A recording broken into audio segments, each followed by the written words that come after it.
This is the old Royal Liverpool. This was the hospital. It opened, I think, in about 1890. And it was attached to this hospital that what I maintain, you could correct me on this if it's not the case, but I maintain is the first purpose-built school of nursing outside London. We'll see some pictures of it later, but this is now a general practice and it serves a sort of downbeat area of central Liverpool. And appropriately, on the wall there is a kind of tribute to the radical tradition of Liverpool. This was the death place of Robert Noonan, who wrote the Ragged Trousered Philanthropist, a famous socialist book. And here we have the reception. You can imagine the horse and carts bringing people along to the hospital and coming under this cover to protect them from the elements. And you can see typical Victorian style hospital, completely unnecessary decoration added to the building, non-functional in other words.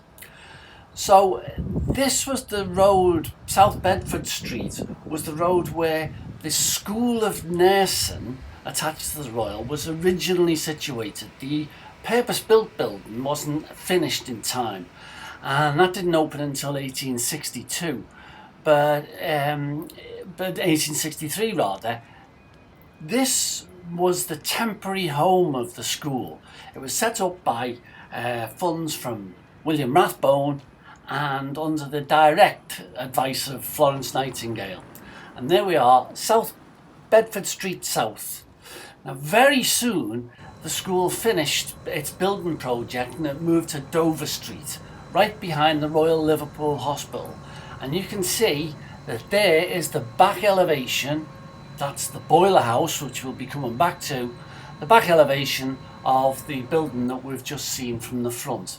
And as you can see, this is built on the principle of pavilions, which were intended to stop the propagation of infectious diseases, built largely on a sort of French model, pioneered by a hospital in Paris called Hôpital Lariboisière. But it's a magnificent structure, entirely unsuited for modern purposes, you'll understand.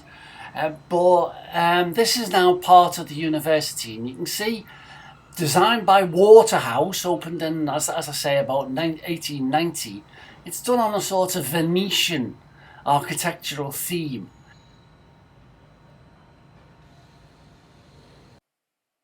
This is an interior of the old Royal Liverpool. I think this looks like an old photograph, doesn't it? But it illustrates well the splendour. I mean, there's no other word for it. The architectural splendour of the interior. We'll see some tiles in just a moment, but all of these corridors and all of these departments were done in these washable, very heavy duty tiles. And here is a ward. This is a circular ward and panopticon style ward. As you can see, although it looks a bit like the interior of a gentleman's toilet, it also looks a very sort of cosy place. And there's loads of flowers and all the patients' seats arranged around the fireplace there. Next, we'll see some tiles. Apparently these tiles were imported from Italy, and all of them were handmade. I mean, this is a photograph that I found, but this type of example isn't rare to find in the old Royal Liverpool. The hospital chapel, for instance, is a magnificent structure, and it's these days they conduct tours of the place because it often features in television dramas. You know, it's grade one Victorian building. Well, here we can see more of the pavilions. Well, these days, you know, most of it's car park. But the university use these buildings still for different activities. Now, this is the doorway to a school of a home for nurses built in 1923. There isn't a plaque to commemorate this, of course. The building has been turned over to the medical school, and there we see the sign for the medical school, leaving absolutely no doubt what it's for these days. This is from the backside of the old Royal Liverpool building, and you will search in vain here to find any indication that this site was the site of a historic turning point in the nursing history of the UK. What this is, although it doesn't say anywhere, I think it looks like it looks like an old laundry machine, and well, you know, there's nothing to indicate the historic nature of the School of Nursing here, but there's a laundry machine. That kind of says a lot, doesn't it, really? But at least these days, at least the site on which the school was based is being used for something. It's a boiler house now. From the 1970s onwards, this was a car park. It just all got knocked down.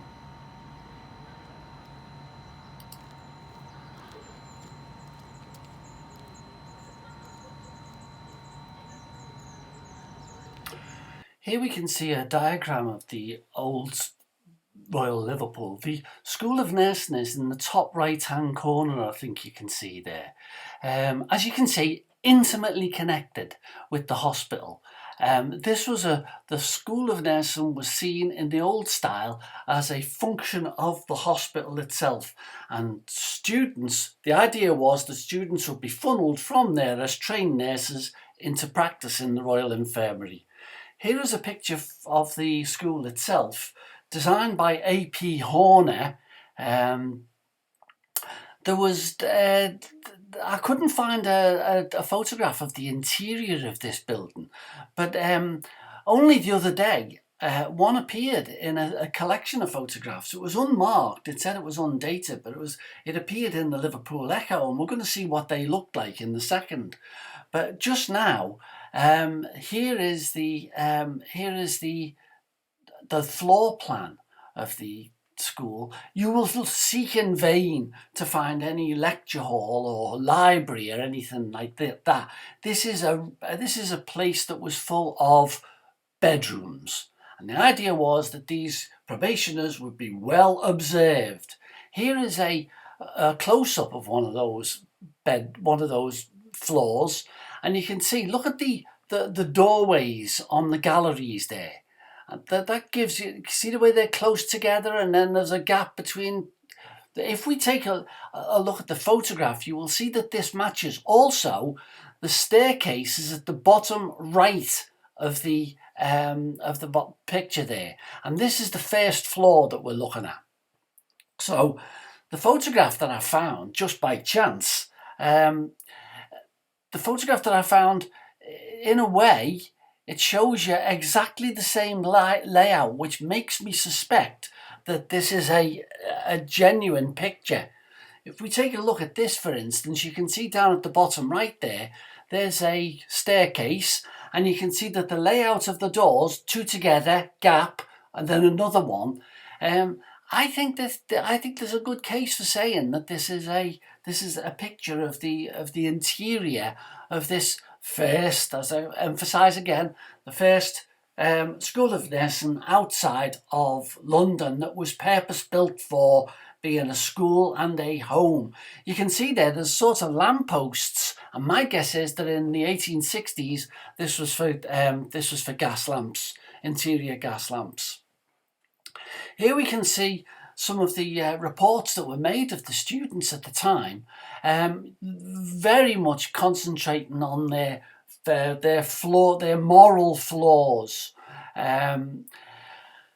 Part discontinued for want of punctuality and impertinence, temper, pride. She left without notice and from curious reasons, not to pursue a virtuous life. Wonder what that meant.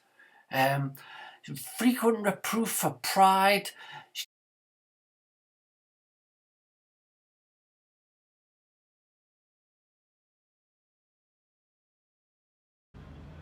Now this is Brownlow Hill. And Brownlow Hill was where one of the country's largest workhouses was situated. The workhouse infirmary was the site of a brave experiment that was pioneered by Florence Nightingale and William Rathbone to bring trained nursing into the workhouse system. Previous to this, the only nursing that people got if they were sick in a workhouse was from fellow paupers, and their quality could not be described as good. In fact, I read one author just the other day who said that at this moment, nursing left the lumpen proletariat and joined the petty bourgeoisie.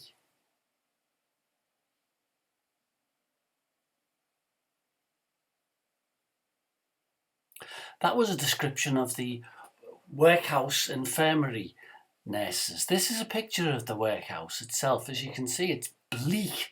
No wonder people dreaded going into the workhouse. I mean, even people who were in good health had reason to fear these places. But to go into the hospital there, and a lot of people must have gone into the hospital there because they'd had a stroke or they were subject to some other sort of illness that they couldn't manage for themselves anymore. To go in there must have just been a terrifying experience. And this was a big workhouse. This is a picture of the workhouse. The place that we just started filming from is on the top left-hand side of this photograph. But you can see just how massive the Brownlow Hill Infirmary was. It took up a whole chunk of the city. All this part of the city now is the Catholic Cathedral that we just saw before. And it was rumoured that the police officers used to accompany some of the nurses up and down the wards because the violence in there, for nothing else, was scary. But the idea was to put people off going into the infirmary. That was the whole point of making the system so arduous. This is a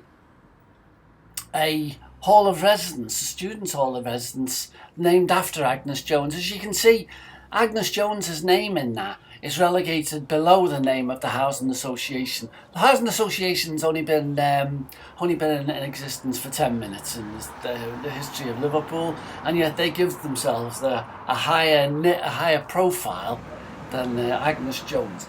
This junction is the site of the epicentre of the Toxteth riots. All of the films you see of the Toxteth riots will show this area, which was in flames in 1981. But that's what we're going to go and take a look at over there. This is the Florence Nightingale Monument. There's surprisingly few Florence Nightingale monuments in the country, but this is one of them, erected by public subscription in 1913, 3 years after her death. As you can see, both her face and her patients' faces have had some attention from the vandals, but it's just been allowed to go to rack and ruin. This you can't read the inscription on this, but it says how grateful the people of Liverpool were to Florence Nightingale, and it oversubscribed this. So in addition to the money to set this up, there was enough money left to fund the employment of 2 district nurses for the area. You know, you can see that this was a place where people were intended to take a seat and take their rest. But these days, you wouldn't sit down on that bench in your best clothes. That's all I'm saying. And there's another view of the riot-torn Toxteth junction. But this building itself, where the monument is built, was the home of the first district nursing service in the world, basically. As you can see, it's a very handsome building, and it's got this sort of brass front saying that it was, you know, set up as a nursing home. It's taken on, it's all sorts of things these days. Hotels, you know, cheap lodgings, all that sort of. No one can really find a use for it. But there's its pedigree. AD 1900, Um, all the district nurses, Queen's District Nursing Association was based there. This is the plaque commemorating the birth of Arthur Clough. Arthur Clough was a distant relative of Florence Nightingale, and he was her secretary for many years. And this is Rodney Street. This is where you go in Liverpool to get a private consultation for your cosmetic surgery. It's a very handsome road still, as you can see. But next door to the Cloughs is another interesting plaque. This is Nicholas Montserrat. This fella wrote a book on which the film The Cruel Sea was based, and his dad was a surgeon who took over the emergency medical services in Liverpool during the Second World War. This is the Anglican Cathedral that we're going to be looking at here, and the Anglican Cathedral has a window in the ladies' chapel dedicated exclusively to the memory of Agnes Jones.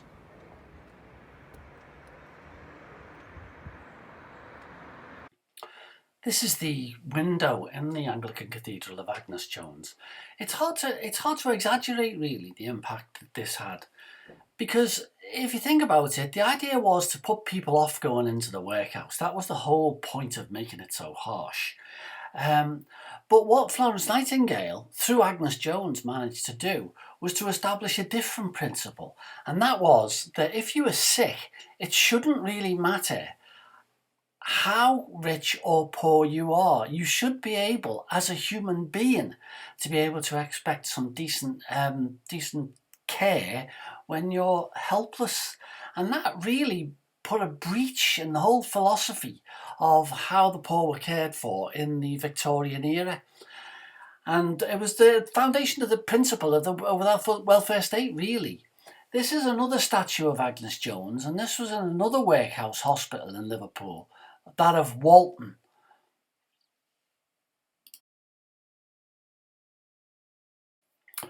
Agnes Jones was a woman recruited from Northern Ireland. She originally followed the Nightingale route into nursing through the sisters over in Kaiserwerth in Germany. But later she came home and trained formally in Britain. And she was sent up at the request of Mr. Rathbone to Liverpool to start this new experimental system of nursing. And from what you read, she more or less worked herself to death, really, although at the end, what she died of was catching typhus from one of her patients. But before that, I think that was in 1866 that she died. But before that, she was in some type of conflict with Mary Merriweather, the lady superintendent of the School of Nursing at the Royal Liverpool, in that she had a very low opinion of Merriweather's work, and she didn't hold back talking about her low of opinion to Florence Nightingale herself. And Florence Nightingale said some pretty tough words about Mary Merriweather on the basis of what Agnes Jones had told her. Mind you, that has to be said that Florence Nightingale's had a lot of hard words to say about a lot of people, but nevertheless, I think that there is some evidence that there was a conflict of opinion, let's put it, between Agnes Jones and Mary Merriweather as to the quality of the nurses that were coming out of the Liverpool School of Nursing.